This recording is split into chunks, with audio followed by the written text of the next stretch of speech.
அனைவருக்கும் உணவு பரமயோகியின் பணிவான வணக்கங்கள். பரமயோகி வீச்சு வலை பெருமாள் என்பவருக்கு பொள்ளாச்சி வந்துட்டு இந்த வலை போகுது. அதாவது வலை வந்து பார்த்தீங்கன்னாக்கா 13 அடி 4 கிலோ 100 கிராம் இருக்கும். 4 கிலோ கூட தான் இருக்கும். வலை 6 கேட்ச் பண்ணுறது.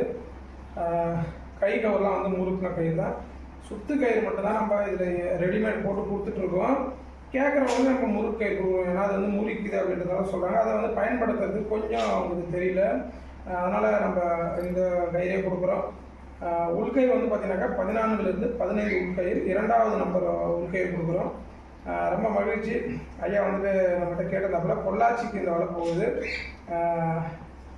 ஆனைமலை அப்படின்ற ஒரு இடத்துக்கு தான். என்ன அப்படின்னா, ஐயாவுக்கும் அதிபத்த நாயனருடைய அருள் கிடைக்கட்டும். முடிஞ்ச அவங்களுக்கு இருக்கக்கூடிய நீர்நிலைகளை பாதுகாத்துக்கிட்டோம்.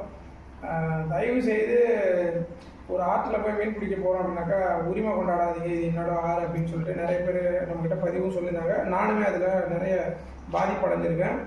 ஆறை உரிமை கொண்டாடக்கூடிய பீப்புளுமே இந்த உலகத்தில் இருக்காங்க. விட்டு கொடுத்து வாழக்கூடிய வல்லமை இப்போ வந்துருங்க. யாரோ மீன் பிடித்து அவங்களுடைய பிழப்பு நடத்துகிறாங்க அப்படின்றத நீங்கள் ஃபீல் பண்ணுங்க. அவங்க நம்ம குடும்பத்தில் சார்ந்தவர்கள் அப்படின்னு நினைங்க. காலம் மாறிக்கிட்டே வந்து நிறைய டெக்னாலஜிகள்லாம் வளர்ந்துட்டு வர காலகட்டத்திலையும் ஏன் ஆறு என்னுடைய இடம், இங்கே மீன் பிடிக்காத அப்படி இப்படின்னு சொல்லி மனநிலையை ரொம்ப மோசமாக வைத்து கொள்ளாதீர்கள்.